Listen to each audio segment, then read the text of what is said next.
Disco and Konnan. Dave still follows me on Twitter, but talks smack about Jim. It's sad. Oh. Yeah, well, it's because he's of clown shoes, and I don't know. I'm blocked, so I would love to follow Dave, but he blocked me, and people have started to tell me, Mrs. C, that if you put flutes, so the flutes is like, I play the flute for him, right? So people are saying if you put flutes now, he will block you, and I think it started happening a lot after retweet him with the flutes. Yep. Well, where was that? I might have took it out of the bookmarks, but somebody made a Dave Meltzer Blue Sky account, and they put in it like PWT, I play flutes, or I love playing my flute or whatever. And it was like in that phony Blue Sky account that was made of him that he quote tweeted and was like, "This is not me." And someone had circle, whatever. Dave's just and yeah, he just projects onto Cornette. So this whole old podcasters, and then Dave brags he's been doing this for 50 years. Well, last I checked, Cornette hasn't been like documenting for the public everything for 50 years. Not to mention like Bischoff. Like Bischoff's newer in the podcasting game than Dave and stuff like that. So I don't know what he's talking about, man. You're the old podcasters out of touch. Meanwhile, all the Jim says, all the that Bischoff says, it's come full circle. Wrestling sort of come full circle. Dutch Mantel, all that he says, it's what's working in wrestling again, that era. Now, not the way you do TV and stuff like that. That's different. That's evolved. But the way you do wrestling, people would prefer people pop for the beads more than they pop for the three destroyers, and I'll just leave it at that. You guys already know. Anyways, though, Konnan, let's listen to this. Here's them reacting to Dave. Now, I just think we got to get Konnan's perspective on this. Let's see how hard he goes on Dave. Let's see if the hashtag confirmed genius Disco Inferno goes off on Dave. And yeah, let's listen to it. All right. So pull this up. I want to get your thoughts on this because there's some things that are said in this that I find. I don't know what you're going to think about. So here's the Penta has arrived video. We EFAP this. Now we're EFAPing an EFAP. Let's go. Thank you for watching. Make sure you subscribe to Wrestling. We're not subscribing. And man, they gave this guy the superstar entrance, the light show, the pyro, the whole nine. Announcers were literally claiming he was a close second to Rey Mysterio as the greatest luchador of all time. I love Penta. That was preposterous.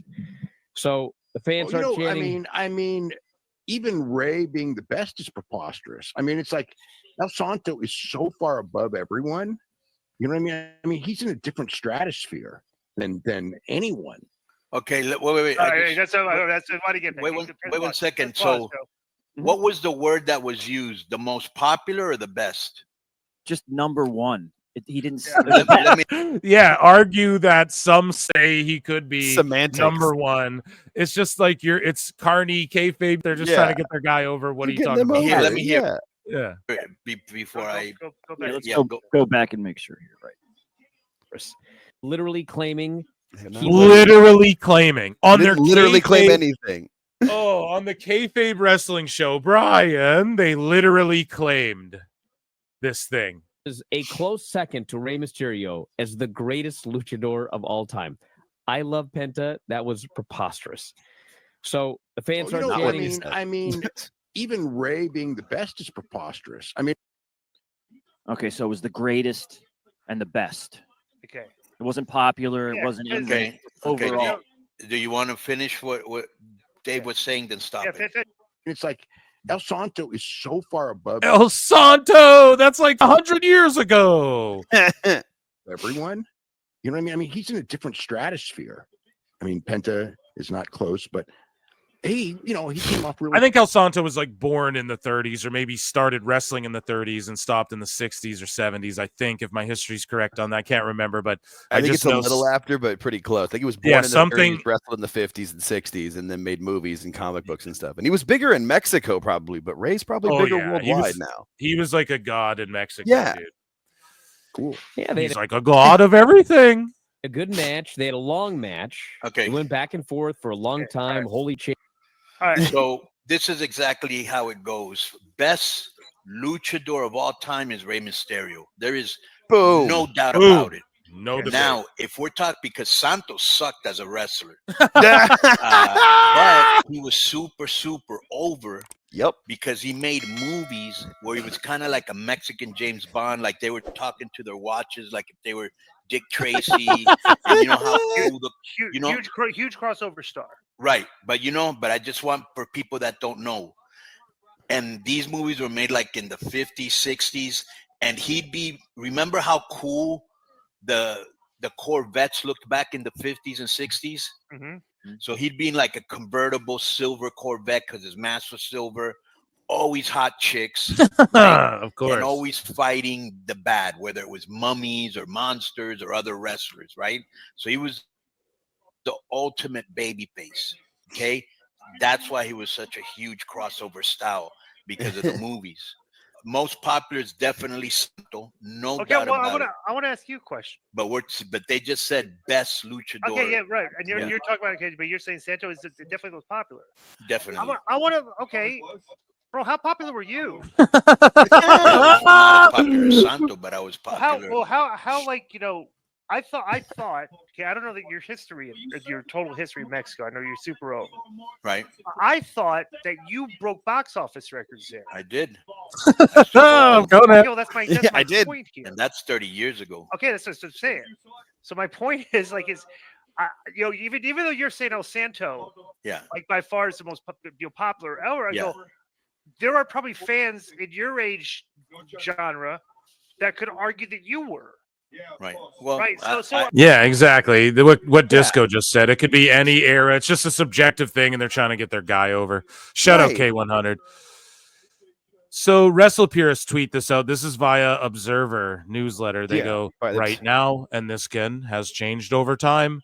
Paul Levesque is looking at 2.5 hours as the sweet spot as far as the time of shows.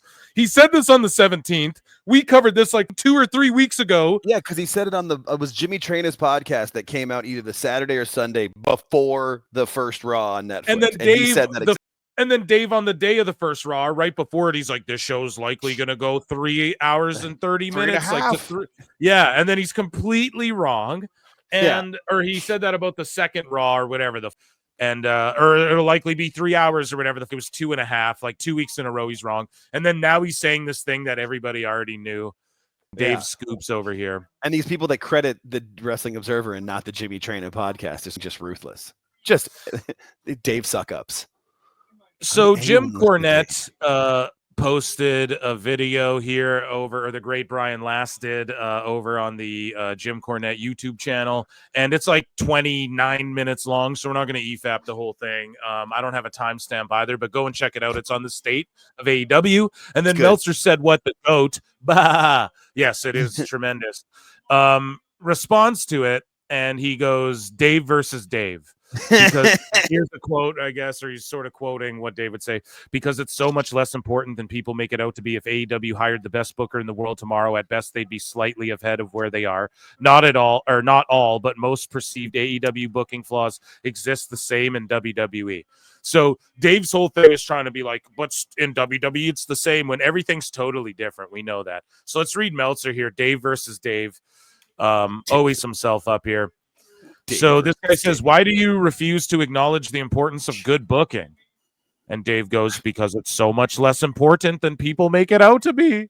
So good booking, that's why Dave gives out a good booker award and stuff, is because good booking is so much less important than people make it out to be. And he goes, if AEW hired the best booker in the world tomorrow, at best they'd be slightly ahead of where they are. What does that even mean? The best booker in the world? Dave, who's the best booker? The best guy is Tony Khan.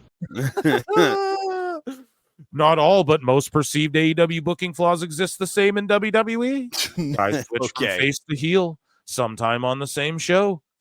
That's not why people get mad. It's the frequency and how often, Dave, you idiot. And when everyone's a tweener. When it makes no sense. And then we go, well, why is he doing this when he did? Why is Swerve the good guy when he invaded a baby's crib 2 weeks ago? CM Punk in the crowd at UFC, at the UFC in the Intuit Dome. Jiri Prohaska just got a knockout over Jamal Hill. CM Punk did the go to sleep in the Intuit Dome there. Amazing stuff. Anyways, though, angles start and are dropped before any conclusion. Yeah, when, dude? Is he writing this in 2025? That hasn't been the case in so long. Matches are decided on in the last few days, leaving shows day of with few bouts advertised. WWE's not really. Yeah, and they're not really doing that way either. They got a plan. They just know that they have to make matches on the show. You have to make matches on the show, Dave. No contenders made in constant battle royals. Wrong. That's Tony Khan's thing. There's not constant battle royals in WWE. When was the last time there was a battle royal? Bro, you liar. 4-ways and tournaments to create contenders. He's right about that one. Because the booking, at least their tournaments make sense. Because the booking hasn't been done long-term to do so. No, here's the difference. WWE does have long-term booking ideas. That's why they saved the IC title for when they did, and then they did the US title on the Saturday night main event for the women. The thing is, they do go to tournaments a little too much and like 4-ways and triple threats and stuff. I do agree with that. But here's the thing. It is with long-term in mind. Your AEW is not. It's just out of nowhere a casino gauntlet. No rhyme or reason. Yeah, AEW is one contender. Woohoo. Right, and just out of nowhere, bro. So AEW is microanalyzed every week on WWE. I see things that people would kill AEW over that they do. Maybe here and there. And here's the other thing. Yes, AEW gets criticized more, Dave, because it's so people are going to point out what's about it. This is the same thing happened at TNA. Same thing happened at WCW. Same thing happened at WWE at one point as well when WCW was hot.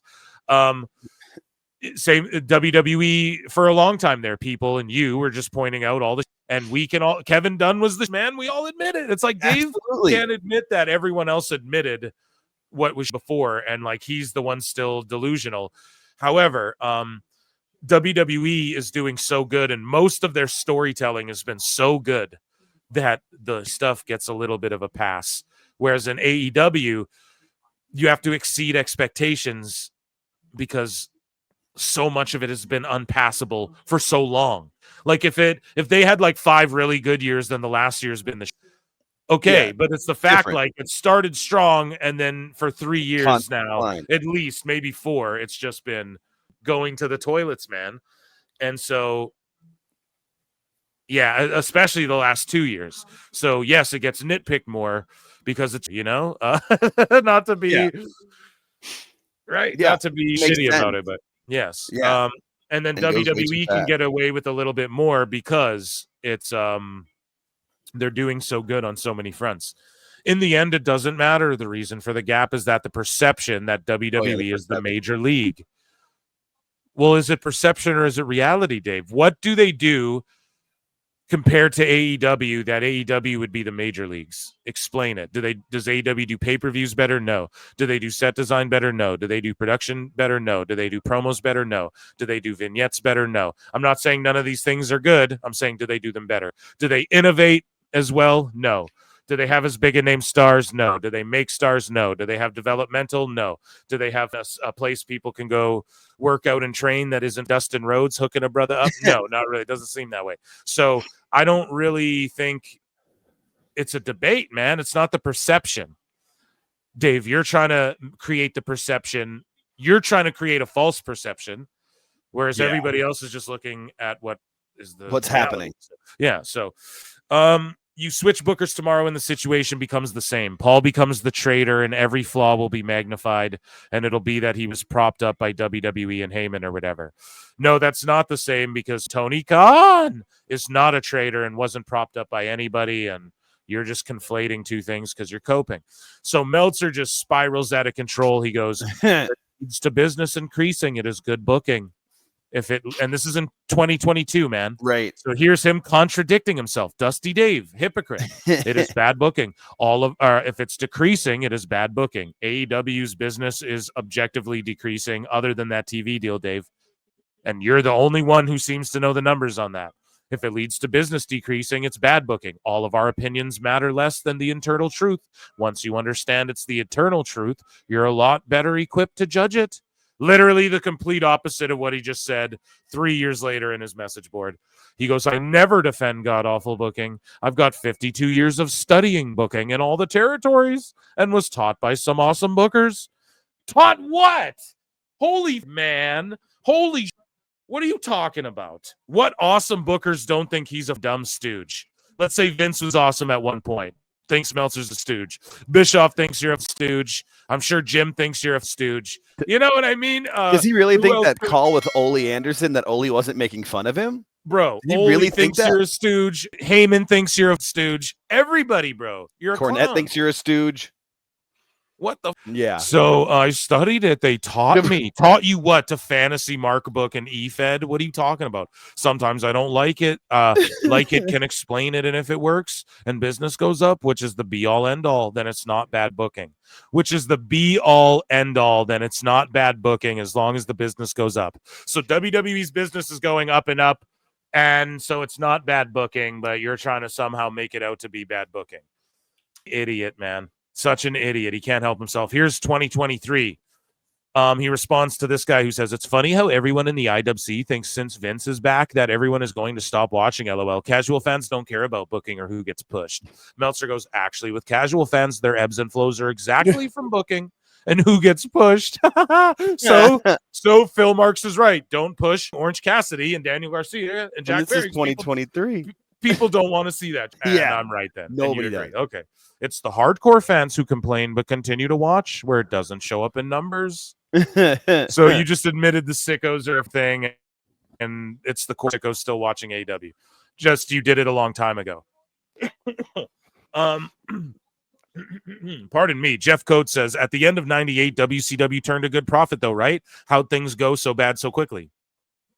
And Meltzer is acting like it can't go so bad so quickly for AEW, which is what is so asinine to everybody. And Meltzer says, maybe the worst booking I've ever seen took place in 99. Keep in mind, I've been studying for 52 years and pretty much every territory from the early 70s on. Why? It's the worst booking I've ever seen. And reminder, I've been studying like no one asked, bro. Jesus Christ. I know better than anyone because I studied from the 70s on. Name a territory you booked. Name a territory you booked that was successful. So this meltdown is of epic proportions here over the years, chronicling, as Meltzer said, what does so well. And then this guy, Aaron Rupar, who is a journalist with like 1 million followers almost, dude, goes, sign up for my newsletter, public notice, link below, whatever. He's like a political journo guy. Here, I'll give him a follow live on the air. And he says it's just not true that booking doesn't matter. When AEW was at its hottest in 2021, the booking was great. They have the roster, but to have a hot product, they have the roster to have a hot product now, but it's the creative, man. And coincidentally, WWE also got immediately better and business skyrocketed when checks notes the booking drastically improved. Exactly. Vince got out of there. The booking improved. We caught you lying again, Dave Meltzer. You're a dummy. So Wrestling Observer posts a story. Netflix's effect on WWE business, WWE and TNA, and a quote around the 21-minute mark here. But Meltzer said what quotes it. And he says, WWE is flourishing and AEW is actually flourishing, which is funny because of the narrative, but it really is. But, not in popularity, but economically. So they're trying to say that he's trying to say that economically AEW is anywhere close to WWE. Is that what he's saying, bro? I can't understand this. AEW Neckbeard says Dave Meltzer is a glorified Yelp reviewer. Yeah, dude. He is. Except for the only difference is you can't break the Yelp star system because you're a best guys, Tony Khan. And have, you know what I mean? Yeah. Have some sort of fetish, as Jim would say, So Meltzer said what? Yeah, just it's funny how he puts but not in popularity, but economically. So economically, they're the same. Economically, they're doing the same houses, or do you just narrow it down to the TV? Because that's all you know, Dave. You don't really know about anything else. Such an idiot. Glenn Gilbertti responds to this and says, anyone that has ever booked to read stuff like this, and we all know that Meltzer would get laughed out of any writing room, comically ignorant on the subject matter, despite studying and learning. You need to study and learn. Meltzer said says the old school booking of Japanese promotion coming to the West Coast of America once or twice a year, then doing a 30-minute draw to set up a 30-minute rematch in the Midwest 3 months later. Got it. And so Dave's trying to get over, I'm sure, the Kenny Okada stuff. No, or the Gabe Kidd. Let's see. The highlight of the show was the main show opener, which many figured was going to be the main event, where Gabe Kidd retained his New Japan Strong title with a 30-minute draw with Ishii, who's like 1,000 years old, man.